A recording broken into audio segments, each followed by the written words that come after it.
I decided to do my presentation on A Narrow Fellow in the Grass by Emily Dickinson. I chose this poem because, for one, I've loved Emily Dickinson's poems ever since I was in middle school, but also because I love snakes, and I actually have a pet snake, and so this poem is just a really fun poem for me. So there's four things that we're going to go through looking at in this presentation. First, we're just going to do a reading of the poem, A Narrow Fellow in the Grass.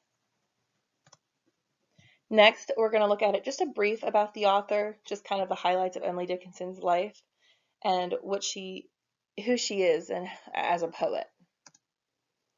And then we're going to discuss form, tone, and style in this poem. And then finally, just an overall interpretation and just considering what kind of deeper discussion questions is Dickinson proposing to us in this poem. So first, let's go ahead and just read the poem itself.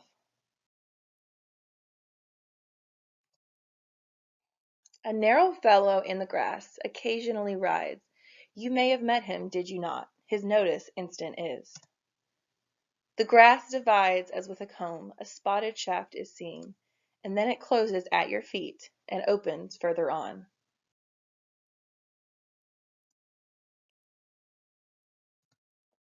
He likes a boggy acre, a floor too cool for corn, but when a boy and barefoot, I more than once at noon have passed, I thought a whiplash unbraiding in the sun, when stopping to secure it, it wrinkled and was gone.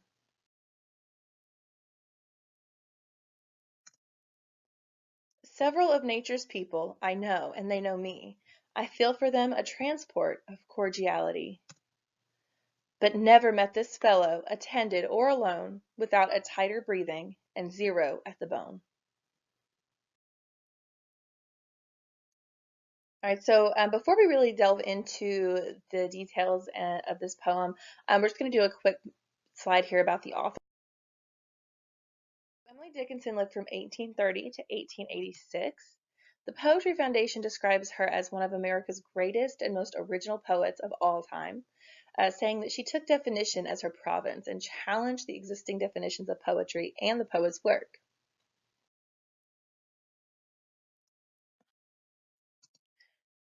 So she was an American poet born in Massachusetts in 1830.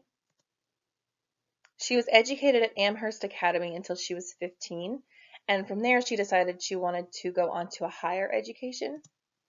So she attended Mount Holyoke Female Seminary from ages 17 to 18. She was only there for a year. She didn't really fit in. It actually even says that the seminary kind of divided people based on those who were Christians and those with hope and those without any hope.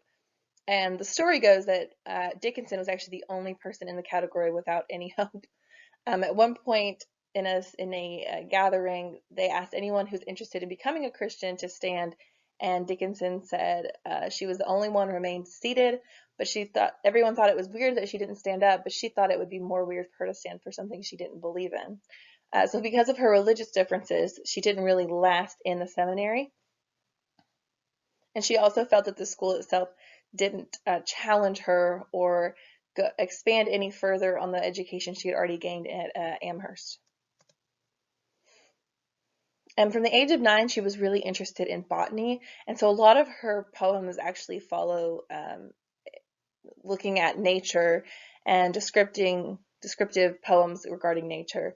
And that probably likely stems from her interest in botany, which obviously, if you're interested in botany, you're also going to be interested in nature itself. She wanted to focus on personal expression in her poetry rather than the conventional restraints that a lot of poets live by. Her poems also include the style of a separate speaker, where the poet and the speaker are not the same person. And this was a unique style that some poets took on, but not a lot. So it kind of stood out as as one of her signature styles. Her poems are super famous for her irregular punctuation and capitalization, and there are a lot of theories surrounding why certain words are capitalized and are not, and we're going to see that in this poem as well. And then finally, the majority of her work was published posthumously. And so we don't see a lot of her work being published while she's alive, but many of her journals and books and things were found after she passed away, and then people from there began publishing her works for her. And so now I want to look at the form, the tone, and the style of this poem. So when we look at the form of the poem, the first thing that I notice is the first three stanzas. It's broken into six stanzas. So the first three stanzas don't follow a specific rhyming pattern. In fact, none of the words in the first three stanzas really rhyme with one another, or at least the ending words. And then the last three stanzas do a total shift, and they follow the A, B, C, B pattern.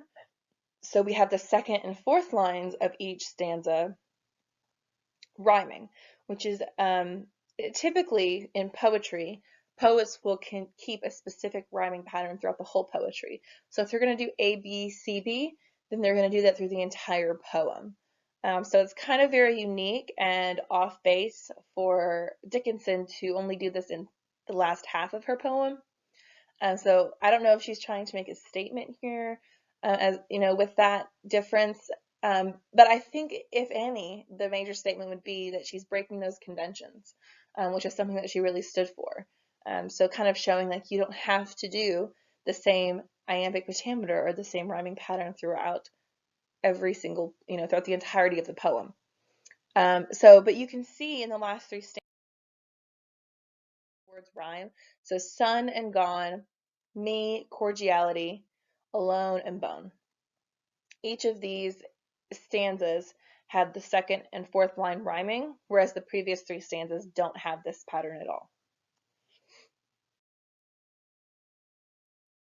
And then, of course, the most unique form style that we see in this poem is the irregular use of capitalization.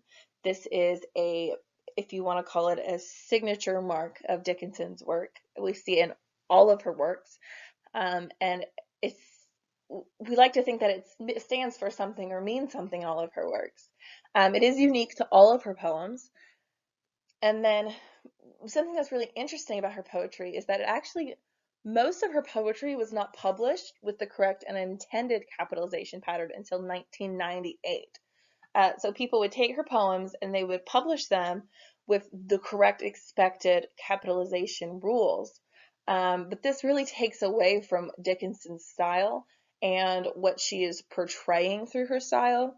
And fortunately, someone kind of stepped in 1998 and started publishing them from her original, the way she originally wrote them.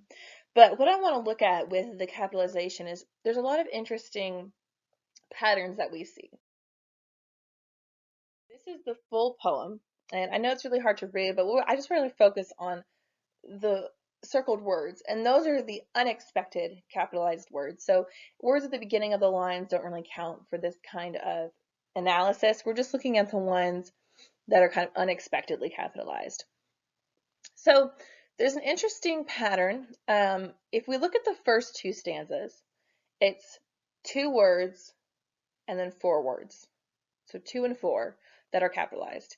And then if we look at the last two stanzas, it's the exact same thing, 2 and then 4.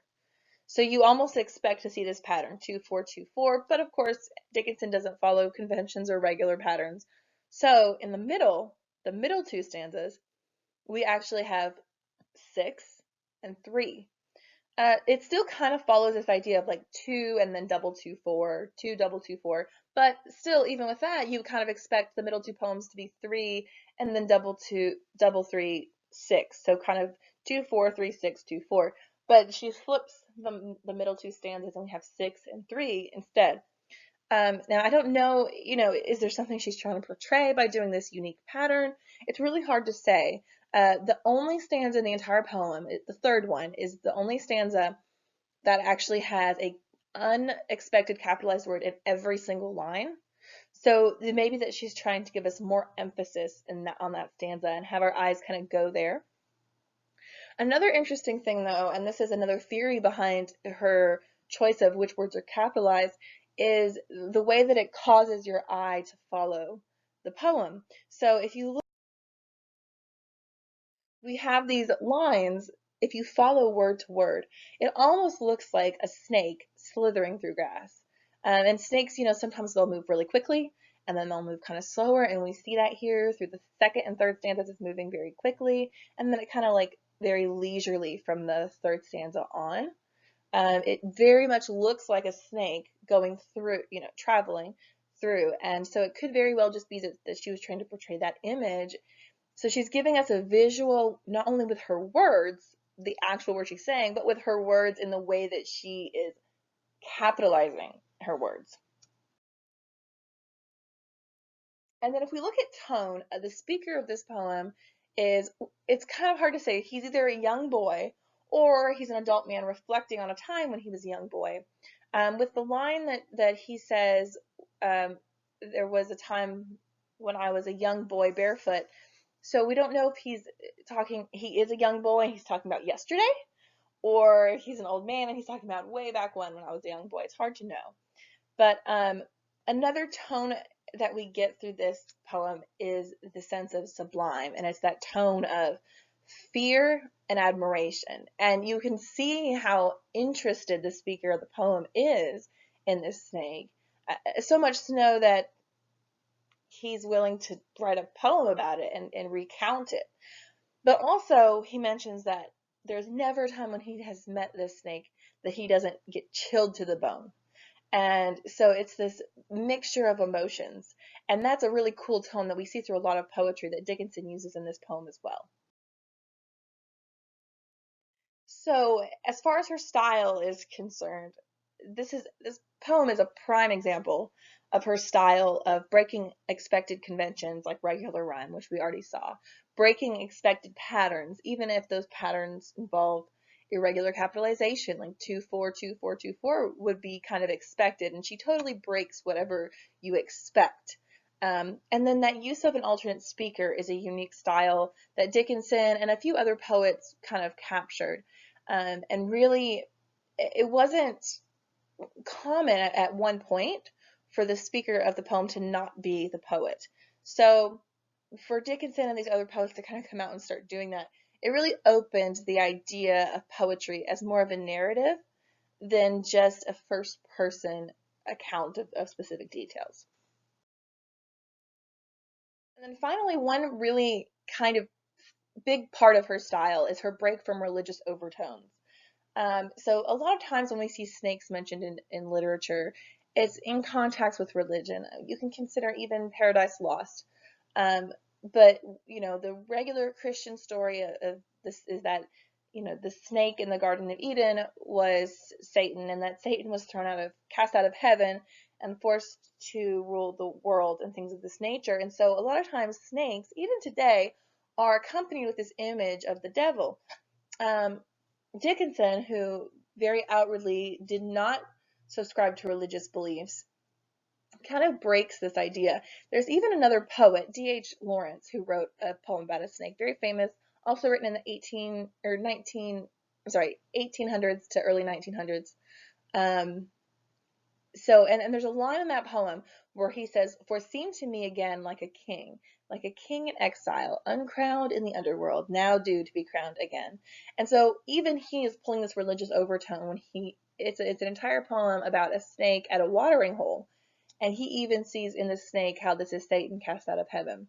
But Dickinson really accentuates her own religion, her own personal beliefs, by not falling into that regular religious overtone that's kind of expected when we hear about snakes, especially in literature. And then finally, this is just going to be a quick interpretation and discussion of the poem overall. So, an overall interpretation, when we look at this poem, Dickinson is presenting us with a very specific detailing of an encounter with a snake. Her words are very vivid. She even explains how the grass parts, how it opens and then it narrows back together as the snake continues, but then it opens further on as the snake is moving further on. It really helps us to visualize exactly what she's telling. And as we saw earlier, she does this with her physical words, but also with the way that she writes those words. And so her choice of words is basically what I was just saying. Her choice of words and unique formatting allow us to visualize this picturesque movement. She really captures the essence of the sublime. And that's a really common poetic tool. It's a very, in my opinion, a very strong poetic tool. I think if I had to say, I think that the emotion associated with the sublime is probably one of the strongest emotions that we as humans feel, because it's confusing, but it's enticing at the same time. And it's a really strong poetic device. And so Dickinson just grabs onto that poetic device and really makes it very prominent in this poem. And then finally, she views nature separate from any religious context, which is a very unusual thing for the time period that she's writing in.